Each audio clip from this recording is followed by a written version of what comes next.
Kwani delay time leo imekuwa mrefu aje? Delay time imekuwa mrefu aje?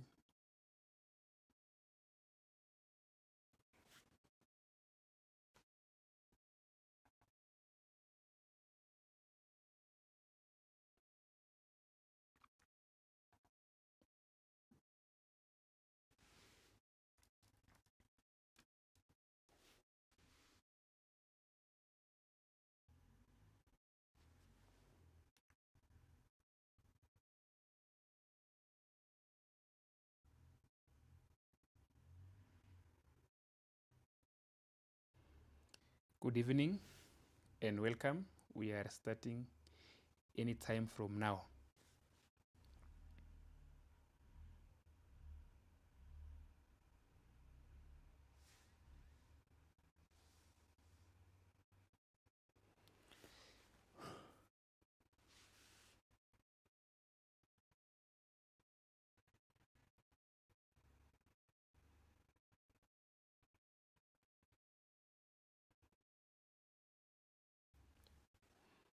Welcome.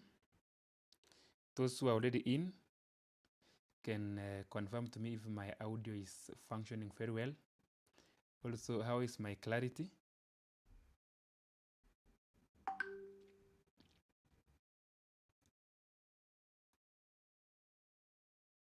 Anyone who is in, just confirm to me.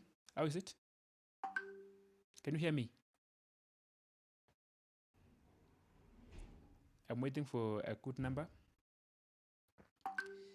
to join.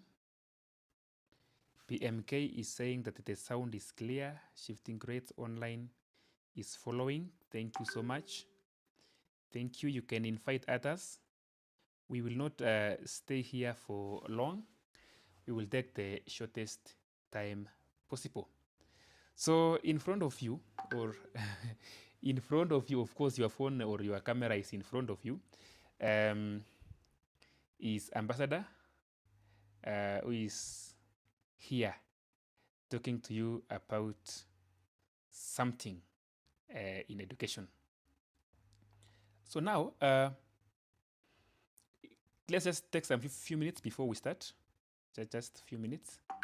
Then we will proceed. Yes.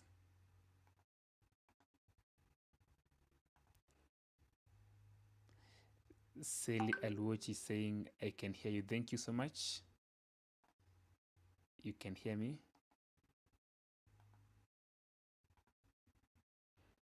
Sawa. So we are starting anytime in the next 1 minute.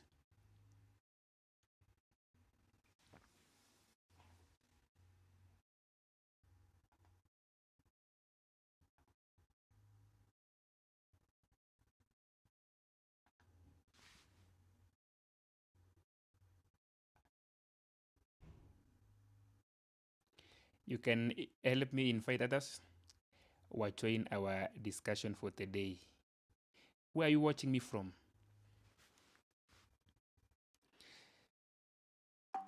Today we are not discussing with students, but we are discussing with parents.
Thank you. Now we are starting, and I want to confirm from the technician that my sound is well. Can you hear me well? Yeah, so the sound is very well. Now we can proceed. You can take your time. You can invite others. This is Ambassador, the academic coach. I'm the one who ensures that you do well in your academics. Anything that concerns academics, that is my field and that is my place. I always talk to students. I always teach students direct in class. By God's grace, I'm a teacher, and but I always deal with anything that concerns education. We have so many stakeholders of education, and you know them. We have the parents, we have the students, we have the government, then we have the teachers. Now, for me, I move in all of them. I refuse to be limited only in class. Ile ya kuambiwa now I should be in class, I should be teaching in class alone. No, I'm beyond that. Above that, I go to places, I go to schools, I go to everywhere. My issue is coaching in education and studies.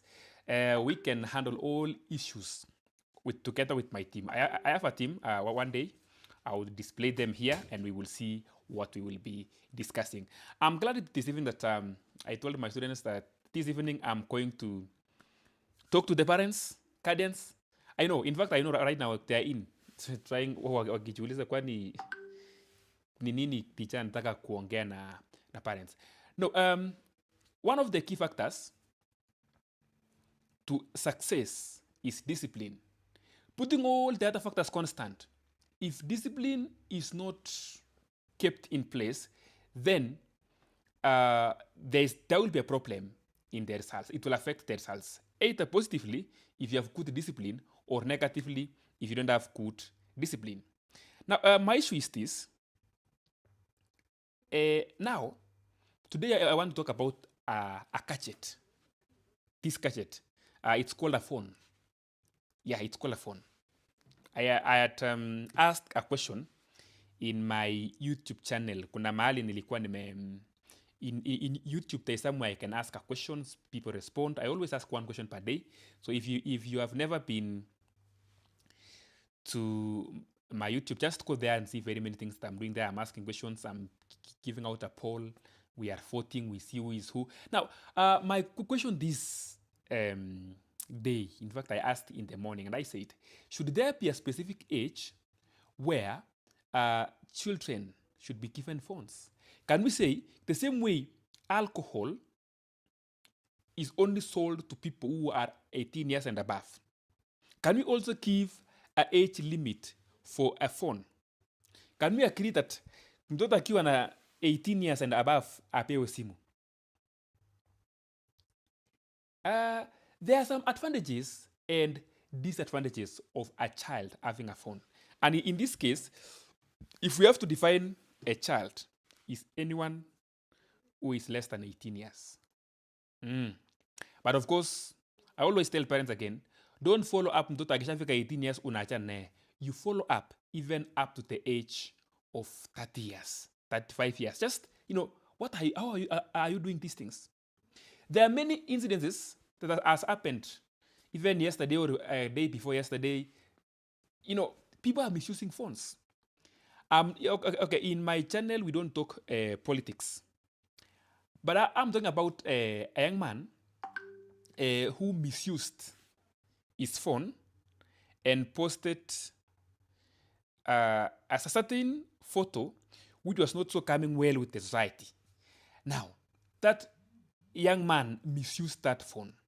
And because he misused the phone, can we say he was not taught well how to work with the phone? Now, I have some questions to ask. And as parents, feel free to answer me or to answer yourself. Now, that phone that you have given to your child, do you know how many people he or she has talked with today? Watu wangapi ameongea na wao leo? Na wameongea nini? That's the first question. Akona simu, yes. Na kwako kuna wifi, kama kwangu, pale kuna a wifi. In fact, unlimited. Do you know kenye huyo mtoto amewatch leo kwa simu?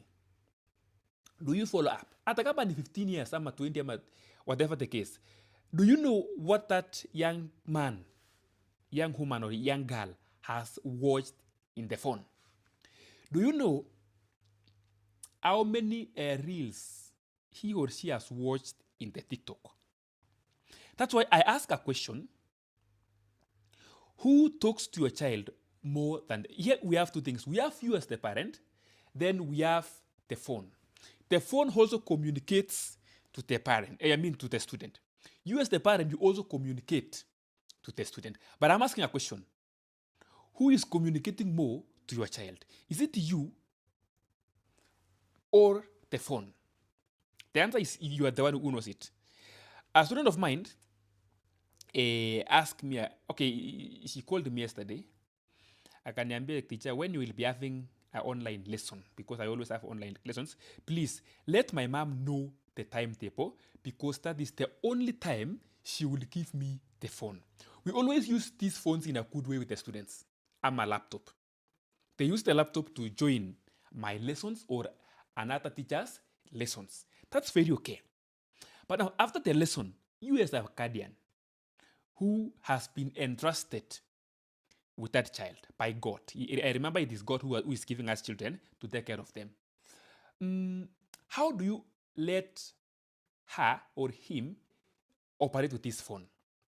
So that child or that girl told me, please let my mom have the timetable, because in that timetable is when she will be giving me that phone.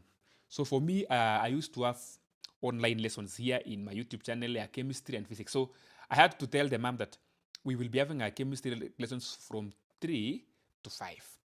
That is the time when the mom now will switch on the Wi-Fi and give her the phone to join the lesson.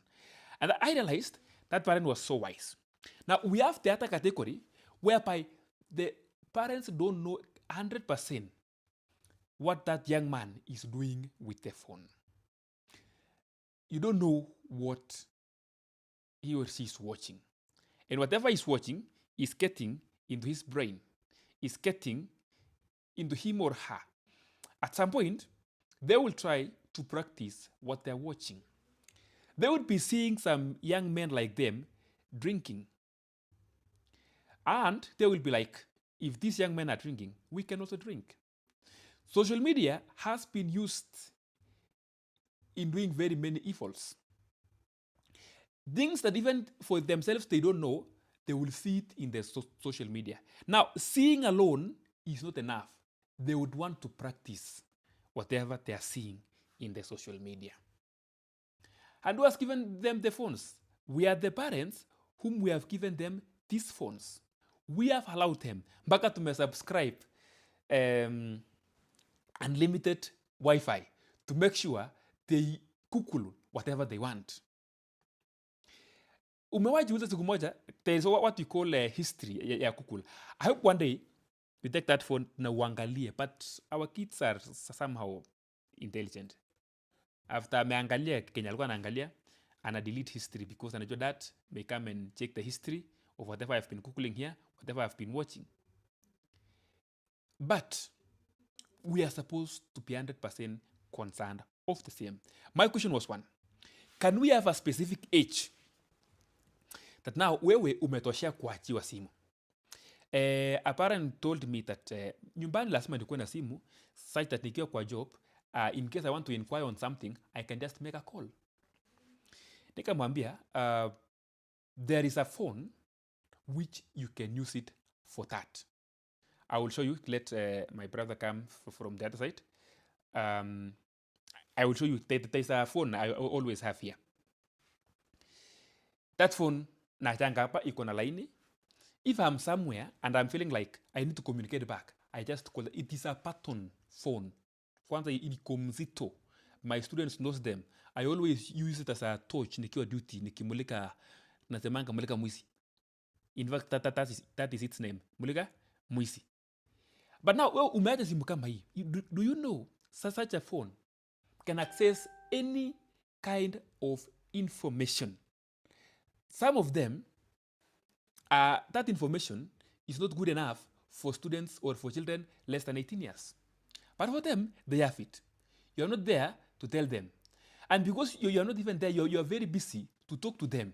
You've allowed them to watch, do whatever they want. In fact, nowadays a 6-year-old, 5-year-old, 4-year-old, they know how to phone very well with full internet. I was listening to one of the persons I always follow. I always listening or I listen to him. He's called Robert Burale. Most of us, we know him.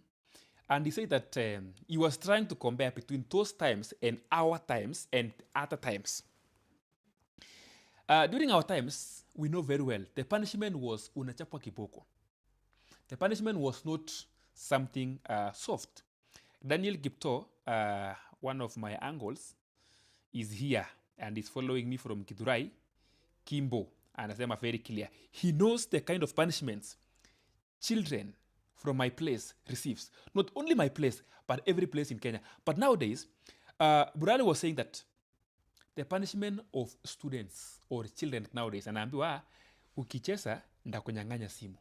That is now the punishment, because we have allowed them to spend a lot of time in that particular phone. Let me tell you, and this is the reality, as far as this phone is good, it has done more damage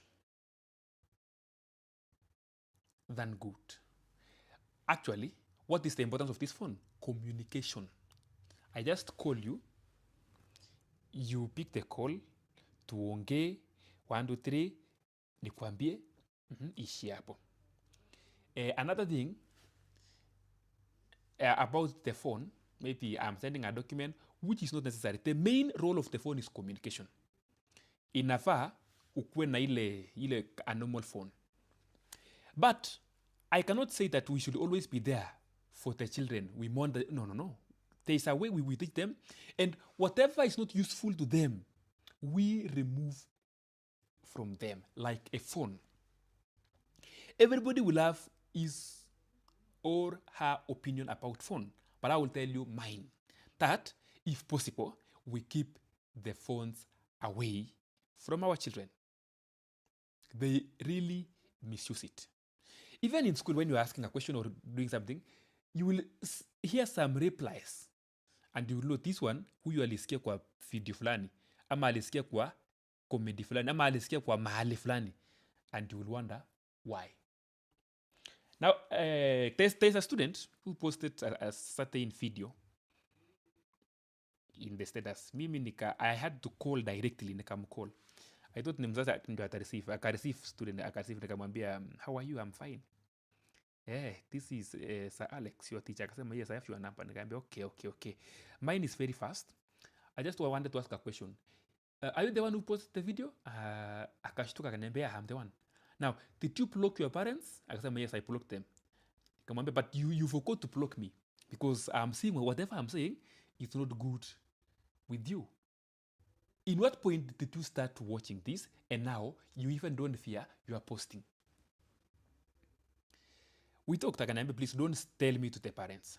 Nikamwambia, I will not tell you out, I will not tell you out, but please, I talked with her on how she will use the phone. But of course, as a parent and as a concerned teacher and as a concerned academic coach, life coach, I had to talk to parent some days later, 3 days, 4 days. Nikamwambia, I don't think so and so is using the phone you gave them in the right way. Tukaongea, then nikamwambia, please, as you're approaching the matter, let it be not, please don't sell me out also, because if you sell me out, the child will shy away from me, and any other important information she will not give me. So after like 2 weeks, that girl again came to me and said, teacher, ni kama uliniusa. Nikamwambia, akiaje? Nowadays, I'm given a phone for only 1 hour in a day. I told them, no, your parents are also not stupid. They are also following. So it's not me, but maybe they have seen it. And I told her it's good because walichukua simu. But right now, we are still talking with the same. Akasema, nimepewa watu for 1 hour. After this, inachukuliwa. Nikamwambia, it's okay. But I realized phones are highly misused in this manner. Things that these people are watching, I don't want to mention them, but I can still mention them. They also learn on various types of drugs. from the phone.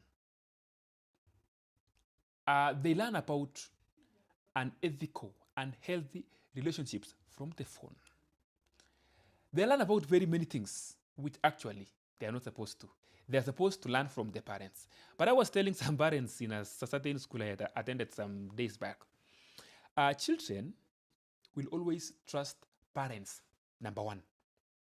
Number two, they will trust teachers. So that is number two. Number one, parents, kabisa 100. In fact, the trust is almost 100% with parents. Whatever the parents are telling them, they take it fully. The second category that comes here are the teachers. Whatever the teachers are telling them, they take it. Somebody now said that the parents are not available. I don't know how. I don't know the last time ulikaa chini na mtoto wako mkaongea. I don't know. Mkaongea some things. I don't know. Now, because the parents are not available, and in school, remember, not all teachers are available again to start discussing some behaviors, morals. Yes, they do. But remember, they have a syllabus that they are chasing. Now, because there is no one to talk to this kid, they will end up believing and listening to a stranger on the way, a stranger on the phone, a stranger elsewhere, anybody they don't know. There was at times when a child was belonging to the society, whereby anybody can punish the child. Nowadays, those days are gone. You cannot punish someone's child. I wish those days were still there, whereby you meet with your neighbor, ukifanya makosa, anakudiscipline, and anaweza amua akufuata nyumbani akuistaki. So akisha kudiscipline, hiyo story inaishianga hapo, anakuambia usirudie na hutawahi rudia. Nowadays, mtoto ni wa mzazi mmoja. In fact, sometimes ni wa mama, sometimes ni wa baba. Yani hata kwa nyumba imesplit. Huyu ni wa huyu, huyu ni wa huyu.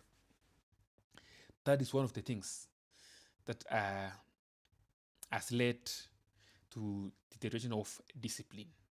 We are still talking about the phone, but allow me to deviate a little bit. I also asked a question in my channel in the morning, and I said, will you, and now I'm talking to you as a parent now, would you allow your child to be punished by your neighbor or your uncle or someone you know, or I mean someone who is not you? Ameona mtoto wako amefanya makosa fulani, akaamua akasema, here you have a mistake, na akampunish. Whichever the punishment, some of you will have to go to report to the police station that somebody amechapa mtoto wangu, somebody amefanya hivi kwa mtoto wangu hajanishinda, mtoto wangu hajafanya hivi.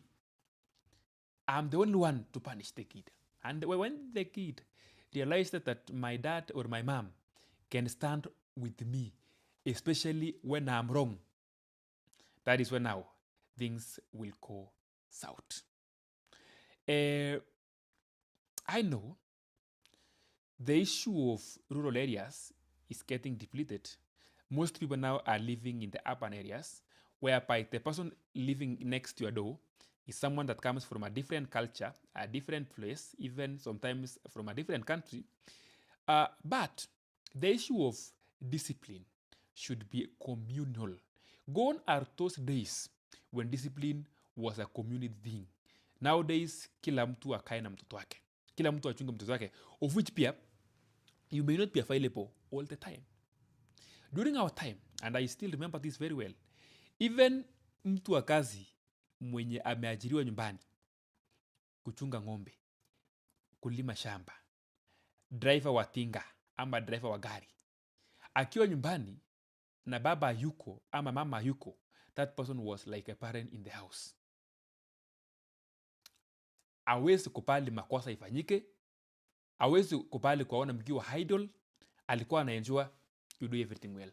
Nowadays, mtu wa kazi, and please get this clear with me and you will agree with me, mtu mwenye ameajiriwa nyumbani anaogopa mtoto, badala ya mtoto hamuogope. Why? There is lack of discipline in that one. Let me take you back some 5 months ago or 6 months ago. You remember the young man mwenye alifanya makosa kwa barabara alafu akaanza kupigana na askari? Alishangiliwa na wenzake majenzi, akapigiwa makofi, akaambiwa wewe si mwoka. But as for me, I really felt it, and I saw, whatever I saw there, I saw a poorly raised kid, a very indisciplined young man, somebody who feels like he doesn't want to be, he doesn't want authority on top of him. He wants to rule on everybody. And that is the problem that comes out. Wewe, kama mzazi, umeamua ya kwamba you will not rule on, when you rule on your children, they know kuna kitu inaitwa authority. Whatever you have said as a parent, nobody is meant to go beyond there. So atajua kumbe kuna kitu inaitwa authority. Yes? And because kuna kitu inaitwa authority, hata akiwa anatembea huku nje anajua authority has to be respected. Yeye amezoea ana overrule babake, mamake. So anafika huku nje, anakutana na sisi, anafikiria he can rule over us. No, he cannot. She cannot. We have to show them that there is authority. Everybody must submit to the authority. That's what we need to teach our children. That's what we need them to know. They need to know that anybody who is older, like their parents, is their parent. You will still come back to the issue of the phone. But let me comment on the following people who are following me. Thank you so much. Geoffrey is following from Ongata Rongai. Teacher Chemnyor is fan wa Manchester United, is saying, I'm getting you very clear. Kennedy Muya and my churchmate. Keep on growth is exponential. Thank you, Ken. I know you. Tutaongea. Kipto, thank you. Felix Makori from Mombasa. Yeah, if I'm not wrong. Stella Mwendwa, great, following. Sally Alwatch is also following me all the way from Nairobi. To be specific, no happy, Sally. Evelyn from Nandi, thank you. Elia Sang again from Nandi, and Nicholas Kirwa. I don't know where is Nicholas following me from. You can tell me where you are following me from. BMK. Yeye ndiye alikuwa kwanza alisema sound is very clear. Yeah, today we are discussing about the effects of phone to our children. And I was telling somebody, ukiangalia kwa history ya simu, you will always know.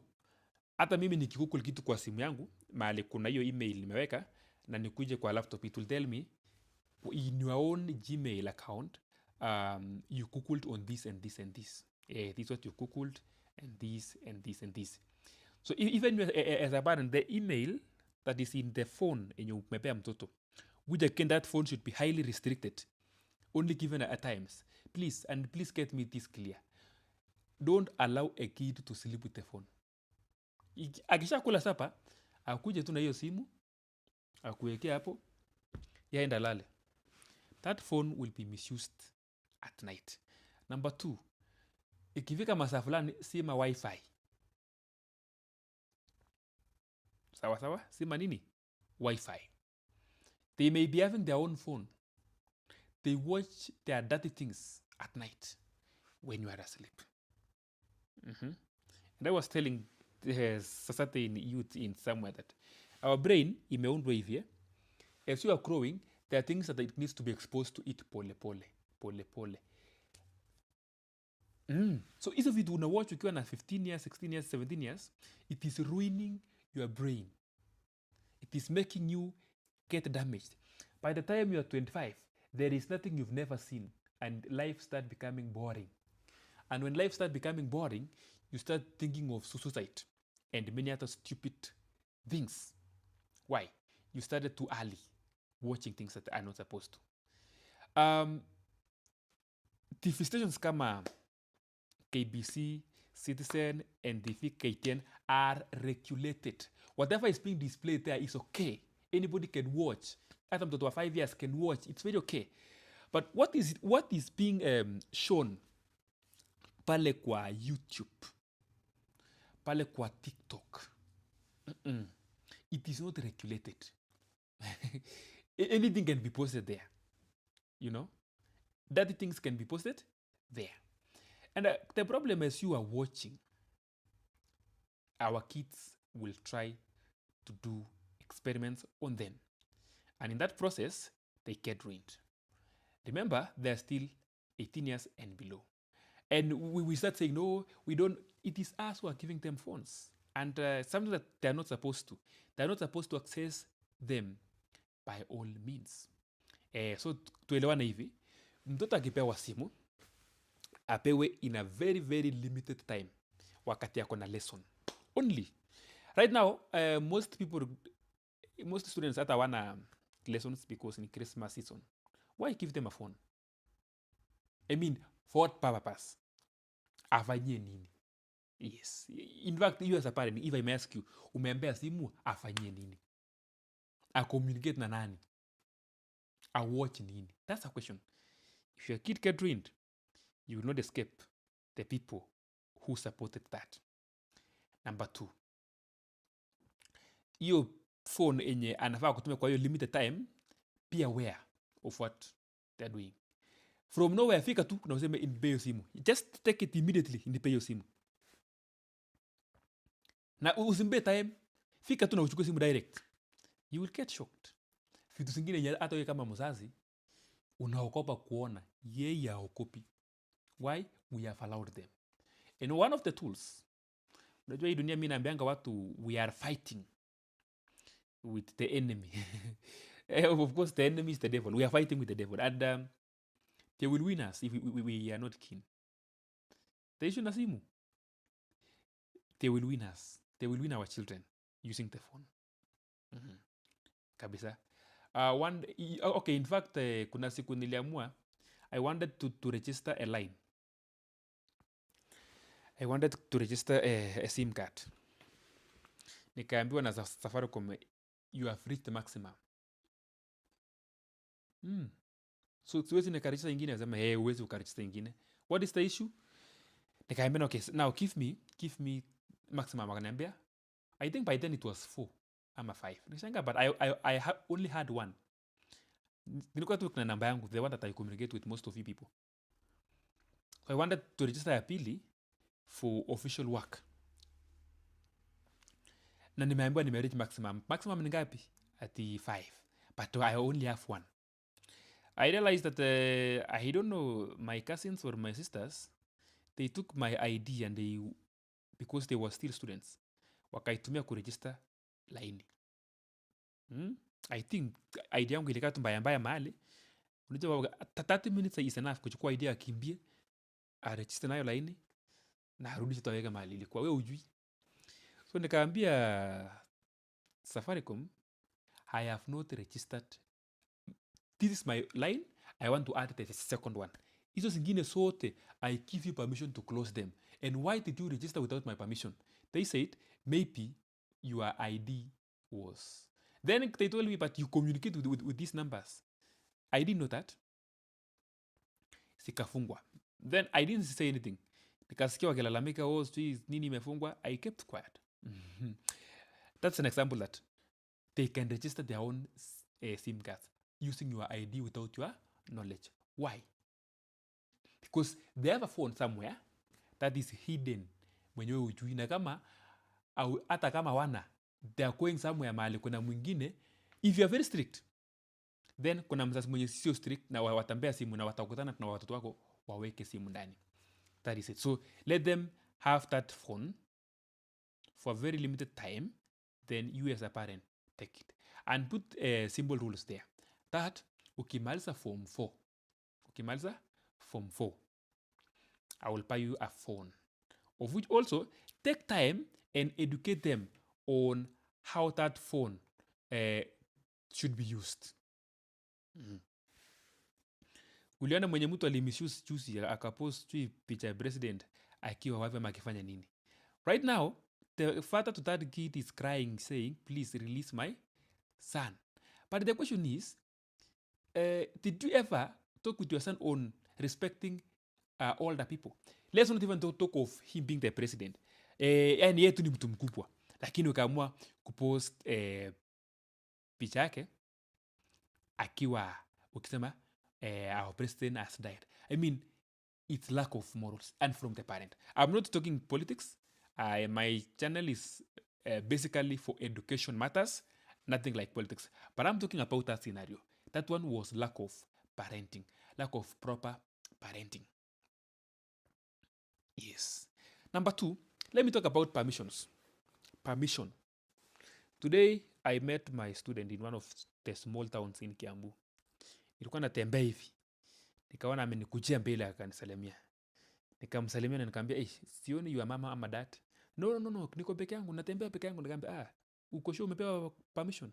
Nikamwambia, let me call your dad nisikie alikurelease saa ngapi na kwa nini akurelease ukuje town.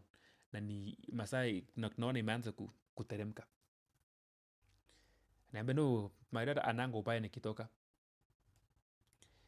I didn't call it the dad. I just kept quiet. But my question is, why was the kid allowed to walk away? She was not given the permission to get out. But yeye anasema hawakunanga shida akitoka. The dad has never had a problem. Ama mama has never had a problem akitaka kuja our local town Limuru. There is no issue with that. Now my question is, anytime your kid is outside the house, do you know hakuna nani? Do you know hako anafunzwa nini? Do you know hako anafanya nini? Yeah, let's deal with those 3 questions. Yani, ayuko nawe kwa familia. So the question is, do you know hakuna nani? Number 2, hata kama unajua hakuna nani, do you know hako anafanya nini? Do you know hako anafunzwa nini? Yes. Tunashangaa mtoto wangu akuangi hivi, achawahi relax. Kuna vitu ujui. Kuna vitu ujui na inafaa ujue. So permission of the kid should only be you permitting them. Unless kama umemtuma na ufai kumtuma mahali mbali, mahali complicated. Na ukishamtuma kama ni kwa duka, 5 minutes are enough to be back. Because pia lazima watumwe. They have to participate in work. I remember together when I was with my brother some days back. I think it was around 2012. We were still very young kidogo. Sisi young sana, but I was in high school. So what happened is, where we sleep was far away from where the parents sleep. So my brother tukaenda naye kwa nyumba akaniambia, no, tupite twende kuna sherehe ilikuwa mahali. I think vijana walikuwa wana they were undergoing initiation. So kaniambia, now let's go there. So that kwa akili yake anajua we have gone to sleep. Sisi tumeenda sherehe kabisa saa 5 saa 6 usiku. And remember, we are very young. I was 18 or 19 years, so I was still young. My brother was like 21. Then what happened is during the night, so shughuli za usiku masherehe, there was a fight. Watu wakapikana. So we were involved in the fight. Now, tomorrow when Wazir I've gone to sit and start talking. So mzee mwenye alikuwa hapa akaanza kuongea akasema vijana wa so and so walikuwa. So my dad stood akasema no. My sons walienda na wakalala immediately.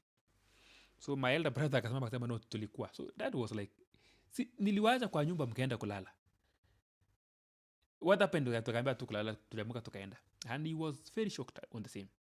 So from then, he used to now randomly tu saa 5 usiku amekuja amekonga mlango, fungueni mlango, aangalie kama bado tuko ndani. Yes, tukaambia tuko. So hakuwa anatuamini tena, na usiwaamini mtoto. Usiniambie kuna mzazi siku fulani tuliwahi muita shule. Akatambia no, mimi naamini mtoto wangu. Kufunguliwa CCTV akanyamaza. Akaanza kukaa hivi. Why? Hii kitu kusema naamini, hakuna mtu mkubwa mwenda wa simu atawekelea mtoto wako makosa. Hakuna. Na you and I inafaa tushikane, we fight the indiscipline in your kid. Yes. So that's the point. Always know where your kid is. Lakini akiwa shule hata sisi tunamjua. If at all in school, I thank God because I got a chance to teach in class. Even our rule is, kama uko na wanafunzi 50 kwa class as a teacher, na ufike class, maybe my lesson is starting from 11:10 to 11:50, 40 minutes.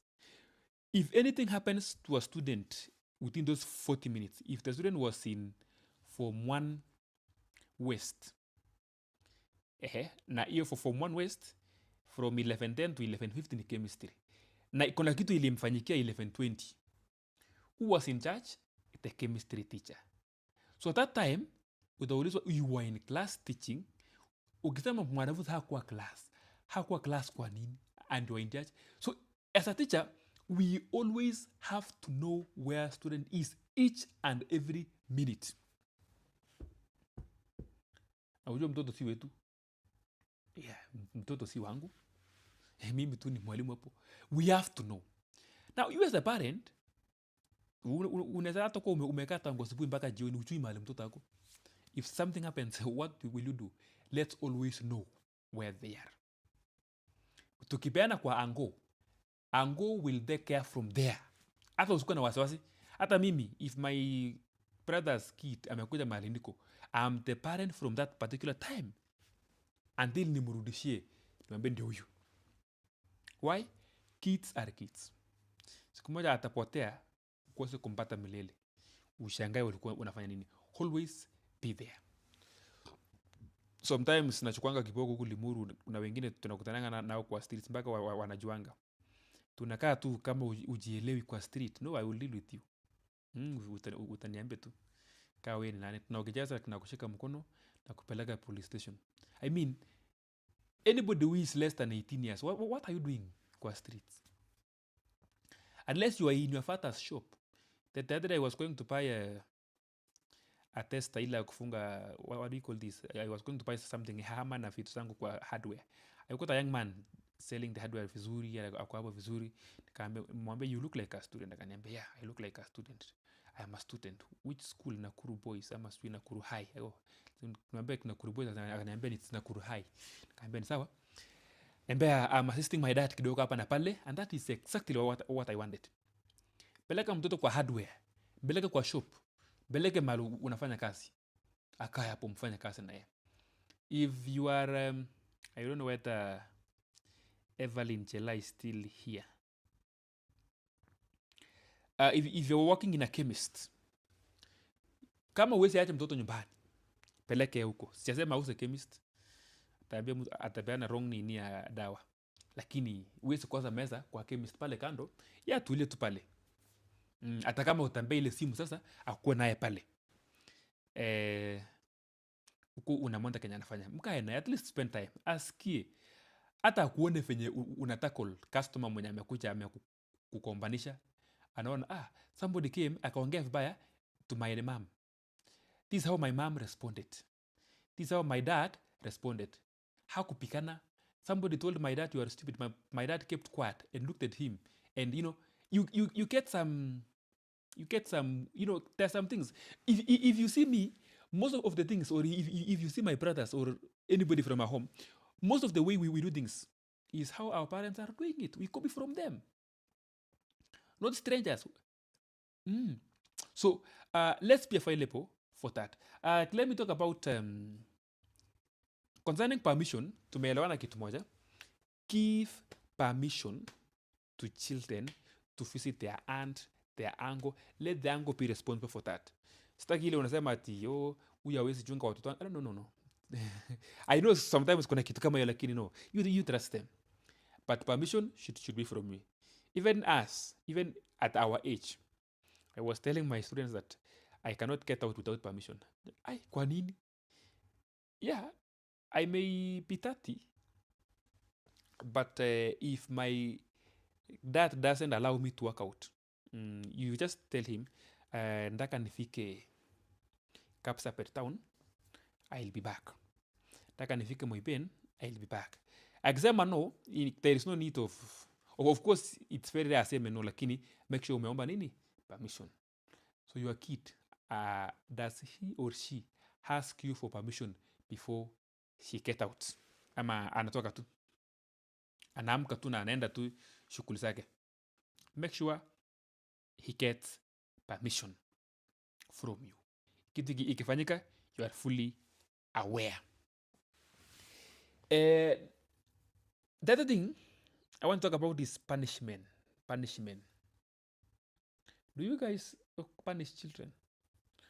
I was watching. Now, for me, I watch very useful things. I was watching somebody called Stephen Harvey. Harvey, whatever the case, mnamujua. He's a very good motivational speaker. He's a very good person. He's somebody who does great things there. I think he resides in, is it US? Yeah. And I was talking to a very young kid. Akasema, wakauza the young kid, whom do you love in your family? Akasema, I love my brother. Why? Because when I'm crying, he comes to me and na make sure nimenyamaza. Akauliza, what about your mom and dad? Akasema, they whoop me, they block me, they beat me when I cry. And that was the thing. Parents should never be like, oh, hapana. Let them know the rough side of you. They will appreciate you later on. By the way, they will appreciate you later on. Even with the students alone.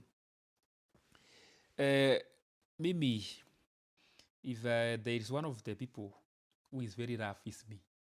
With students, and in fact, hata na watu nje tu.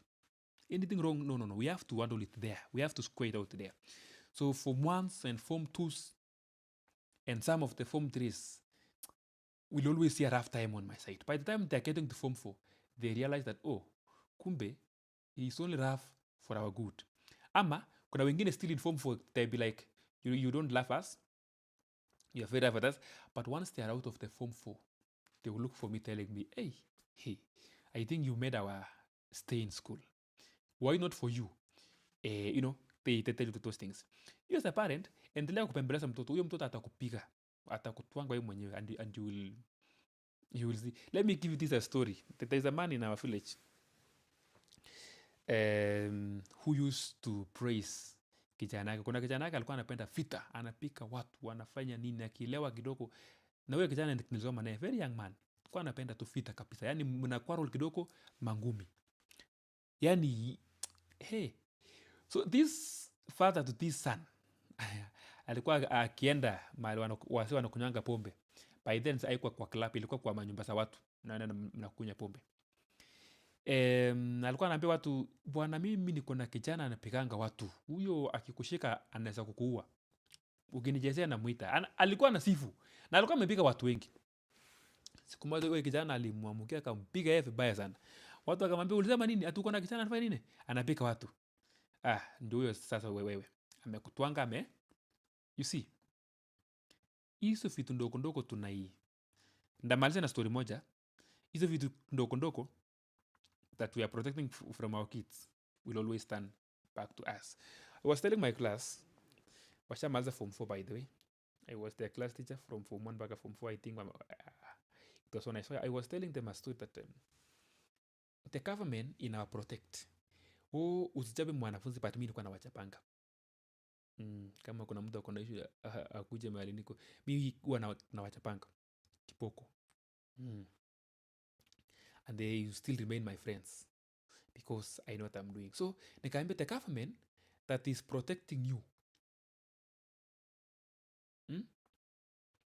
Msichapwe, msifanye. That government, after 18 years, because after I'm protect, you will be rotten, you will be not obeying the law because amukuchapwa, amukuelekezwa vizuri.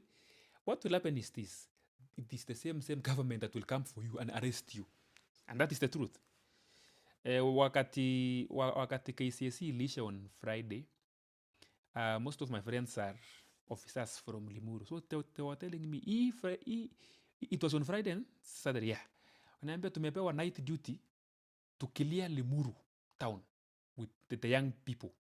Washamaliza mtihani sasa wanakuja tao kusumbua. Nikaambia na munipe kiboko pia. Young man, umemaliza shule unataka kusumbua tu kwa nini? We shall deal with you. So I went to Limuru Town that evening. Vijana walikuwa wanakula kipoko. Wamejaa kila mahali wanatembea. What astonished me was kwa hiyo youth, girls were there. You know, boys sometimes we can release them kama ng'ombe za Masai. Wacha waende watembe. But now girls, how do you release a girl? And it's from our parents still. They don't care.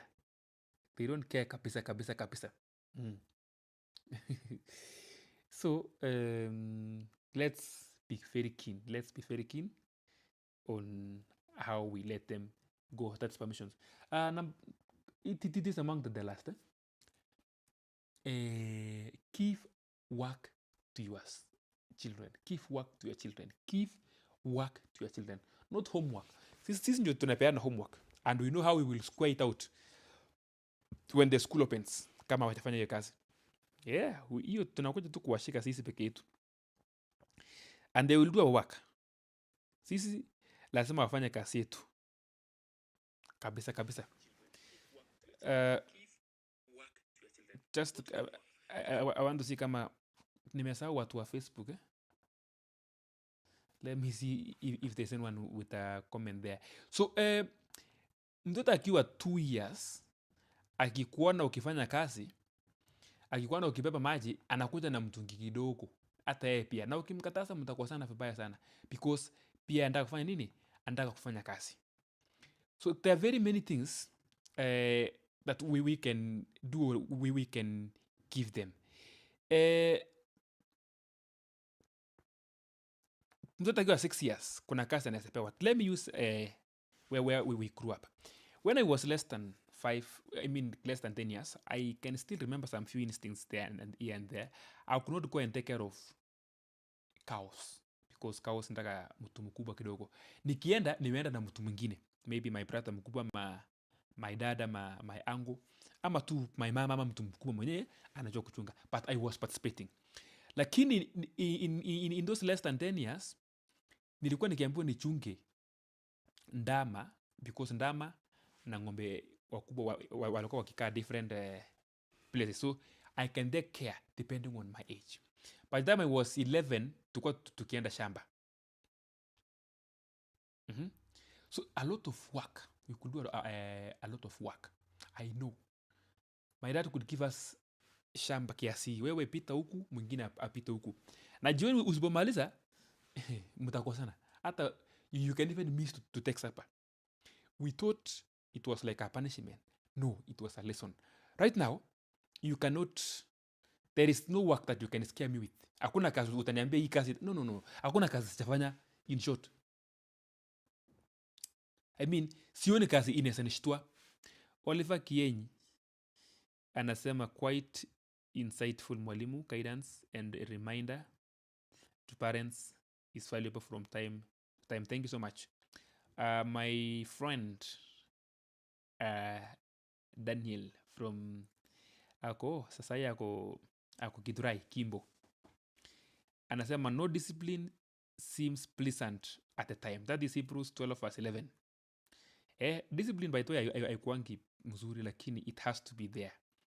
No discipline shall ever go unpunished. In fact that is my slogan. Hata mwanafunzi apike makoti, hata alie, hata afanye nini, there is no indiscipline case that will ever go unpunished. Hiyo lazima ni punish. Hiyo lazima ni deal na wewe. Sitaki nikuachilie ndio in future useme huyo mwalimu angenipunish. I have to. And that is exactly what our parents should be doing. Okay, anyway, that was from a comment. So my issue is kama ni kazi, make sure watoto wameparticipate. Hata kama ni tao, sijasema ashike lakini chembe lazima. Hata kama ni tao, make sure wameenda village. Usiniambia ati sisi ushakuwa ni Westlands. Bwana locate ushakuwa. Kama hakuna ushakuwa, kama hamna ushakuwa ya ukweli, ile yani kabisa hakuna ushakuwa. Your great grandfather was born in Westland, your grandfather was born in Westland, your father was born in Westland, kila kitu Westland ama Nairobi. Enda upai shamba Nakuru ama Kericho ama Nandi ama Machakos. Mahali at least kuna kuchunga ng'ombe na kulima shamba, at least some work to be participated. Somebody is 18 years hajawahi shika panga, ajui kufyeka hata fence. Somebody is 18 years hajawahi shika skuru. Okay, tuachane basi na panga na jembe because mtanikasirikia. Hata kuchange tire pia, okay, yes. Si uko na that na mko na gari. Hata kuchange tire ya gari hawezi. Hata kuchange bulb. By the way, I realized some people want the electrician to come and change a bulb. Hata TV nini imeungua, what do you call the one that fuse imeungua. Fuse ni ya kuchange. Wewe unataka mtu akuja awafanyie kazi. There are some things that we as children should be doing them. Even cleaning the compound. Hata kama mnaishi kwa plot yenye kuna caretaker, it looks stupidity, but it should be. Hata kama mnaishi kwa plot yenye caretaker ako, siku moja tuambie watoto wako, kesho you are the one to clean this building. Mwanzie ghorofa ya juu mkiclean mpaka huko chini. You know how to clean. A colleague of mine alienda kwa mjengo. Akaambia mtu wa mjengo, nataka nikupee vijana 2 kesho for free. Kapata foreman. Akaambia hata kama nikuinua semenda for free, let them come here. Vijana walipika hiyo kazi wiki moja. Mpaka akaambia dad, nini? Akaambia no, just pigeni tu hiyo kazi. Just work. And I loved him so much. That's how it should be. Kama mna shamba, sisi tumaipeleka kwa shamba ya wenyewe. Tuko na shamba yetu lakini tumemaliza kubalia tukapeleka kwa shamba ya wenyewe. Yeah. Those who are still in, can you still hear me? Confirm that you can still hear me. Yeah, kuna mtu nilikuwa nimemuuliza, alikuwa amesema ametoka Nairobi, nikauliza Nairobi upande gani? Kaniambia Choka. That is Sally Alwich. Thank you. Those who are in. How is my audio? Is it still okay? Yeah. Now, so from today, please assign your children some work. Hata kama ni kumpeleka kwa duka au vitu, mwambie hii inauzwa, kama ni kitu kama hii, mwambie tu hii pillow ama hii whatever, hii ni 300. Don't sell less than 300. Hii atauza na 400. Mwambia, so umeuza na 400 ama 500. Let them participate. Let them see what you are doing. Si kila saa wamekaa tu kwa nyumba wajui. Nataka nimalizie na kitu fulani. Sometimes we are living with our children in such a way that we will stay with them forever, not knowing that one day we will not be there. Sisemi mahali tutaenda, maybe tutakuwa tumeenda Australia ama UK ama Canada. Sitaki kusema mahali tunaenda. But remember, one day we may not be there. Ask yourself this question. Will your girl or a boy survive without you in your absence? Yani leo tu umeondokea hii safari. Ata survive without you ama atateseka kwanza? In fact, some of you would be like hata akiwa mgonjwa ama yani kitu kifanyika, unasikia tu watoto wangu, because anajua venye amewaraise.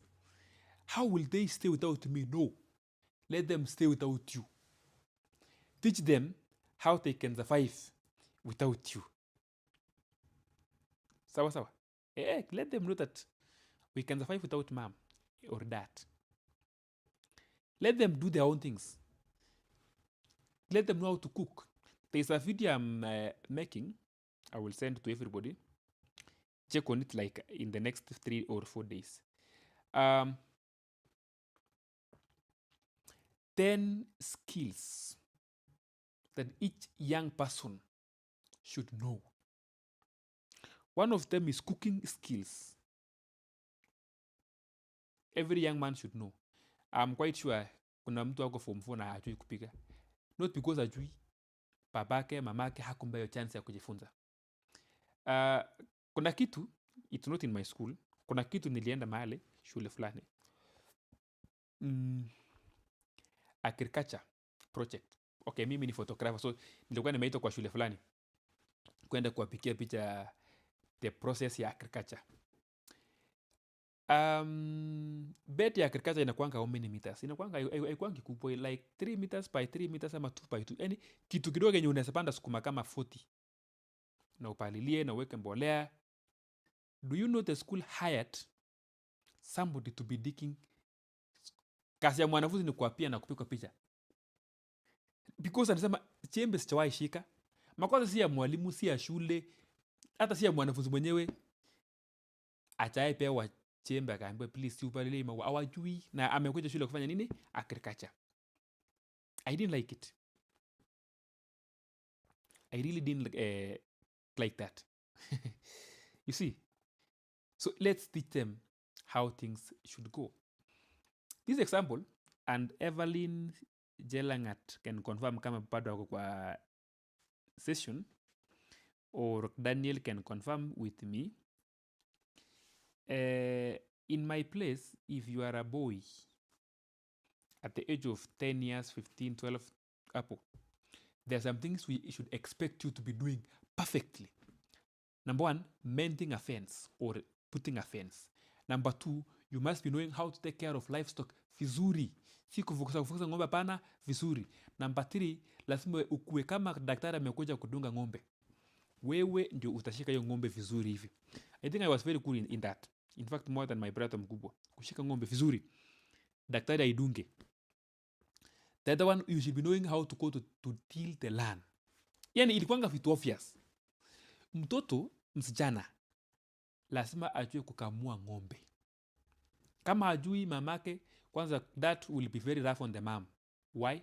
Haujafunza mtoto hivi na hivi na hivi, na kupika na kufanya 1 2 3. Yeah, nowadays kuna vitu zingine zimejiongezea maisha kama biashara nini. You see? Let them know those things. Hebrews still 12 verse 11.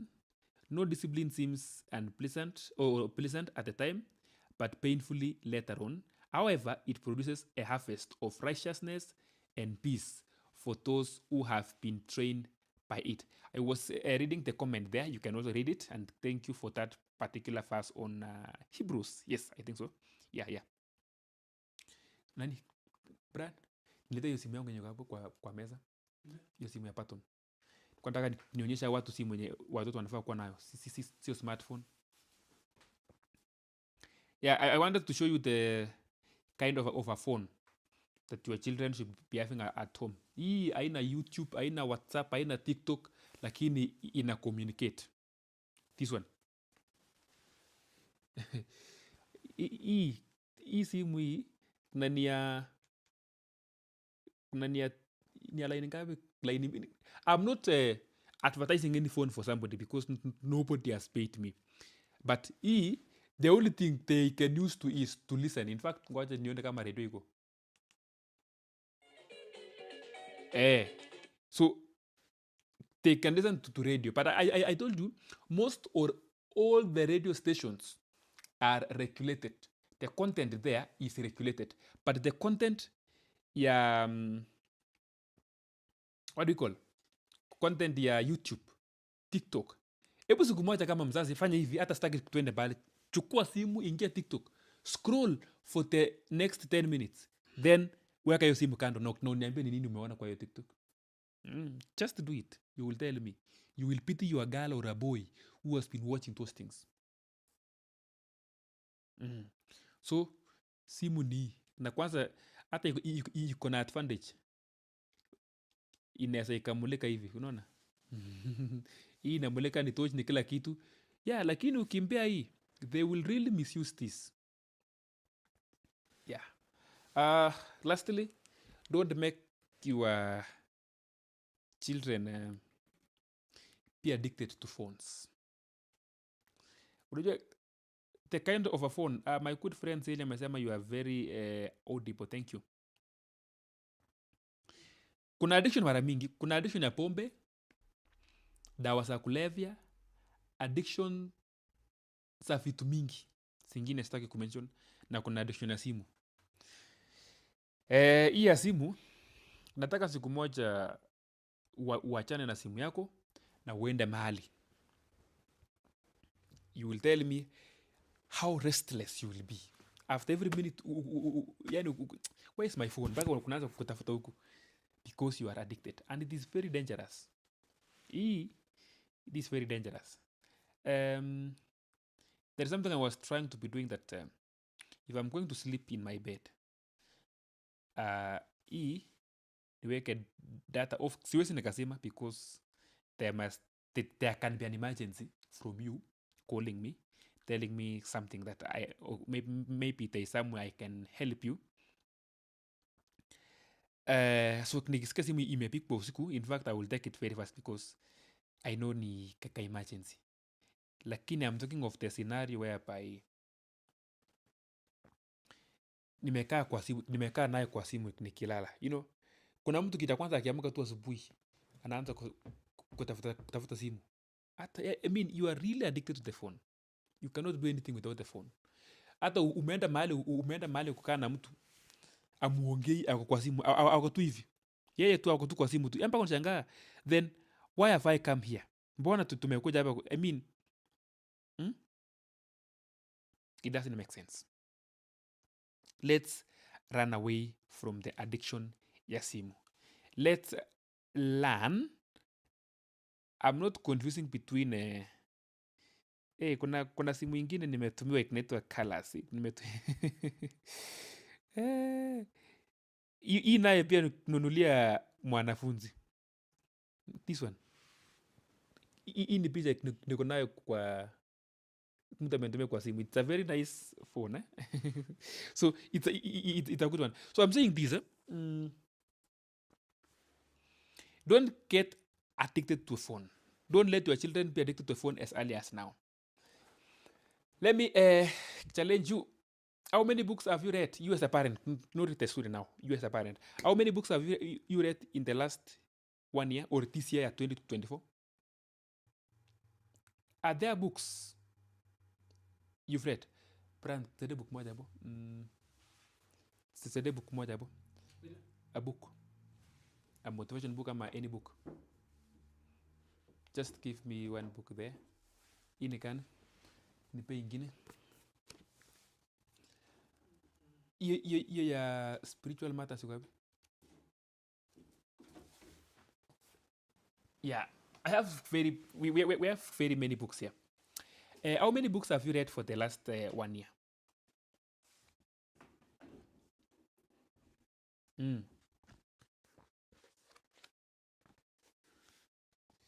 Kuna hii book inaitwa You Are Born to Be an Answer to Your Generation. This was written by somebody called Eric Obingo. Obingo, I know him, he is a good person. Anaandikanga vitabu mzuri. Now,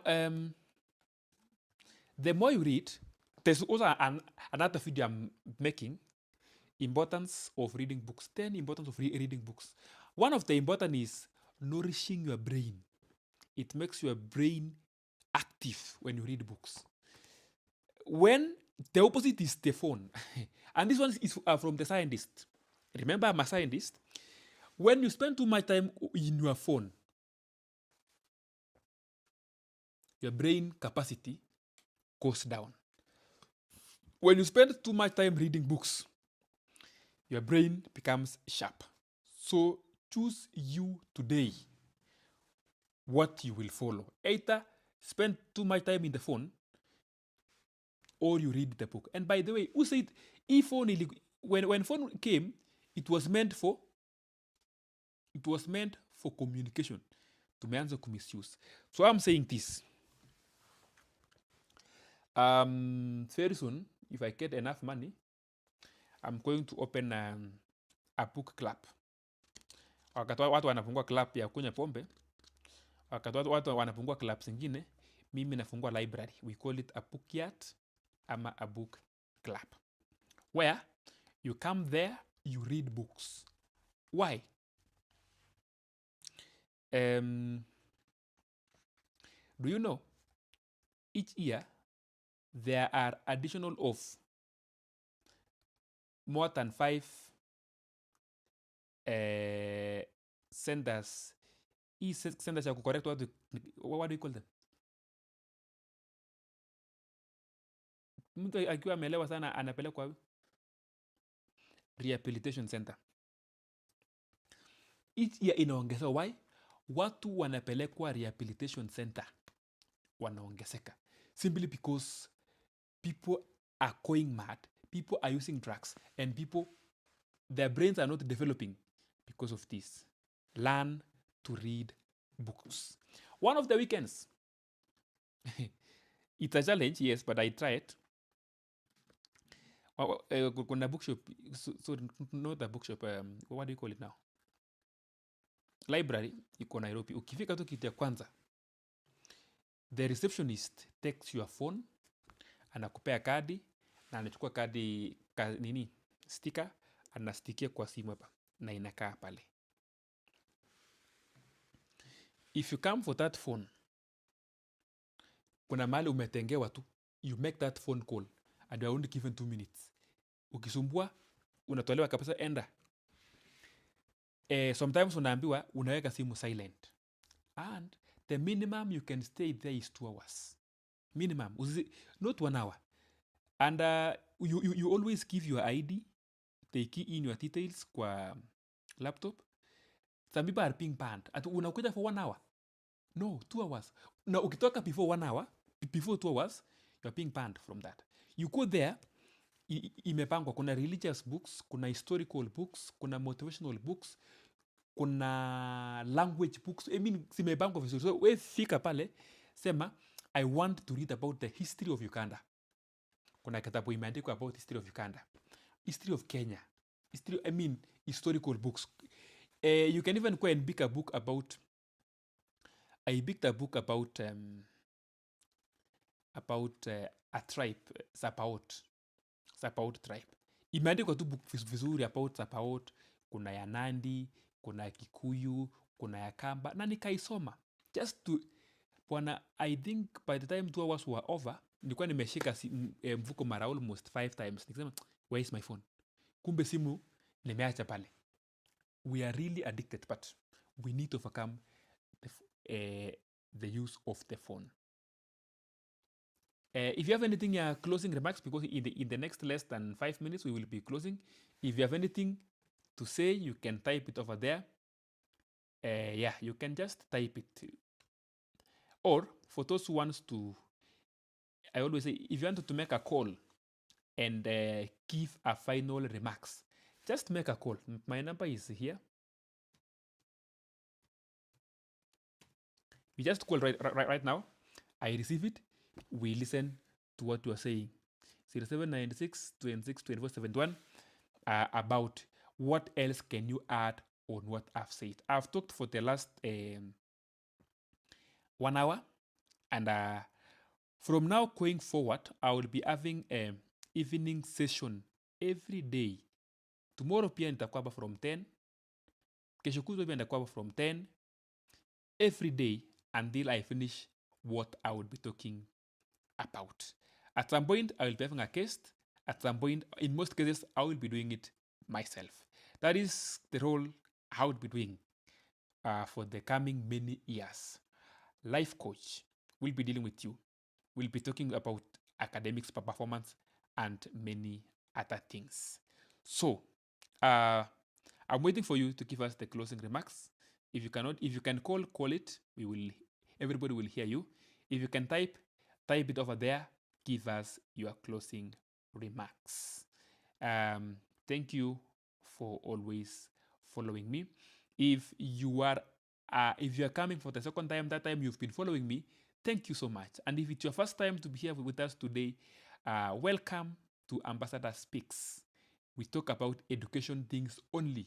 We don't include other things. It's about education. Hatuna maneno ingine. And from next year, every weekend, I will be bringing a different career person. The first week, I will be with a lawyer. The second week, I'll be bringing all of them, not just the white collar jobs, but every job. At a carpenter, I already have a carpenter that I want to talk about. We will talk about how the carpenter work, There's an electrician who will talk about electrical work and very many other things. And if you're there and you want to be useful, please help me touch this generation. Help me reach out. Let's share information on how we can make our generation grow very well. Otherwise, I don't have much to say. It seems there is no one who has anything to add on top. Thank you for joining me. God bless you. See you tomorrow at 10 p.m. Thank you.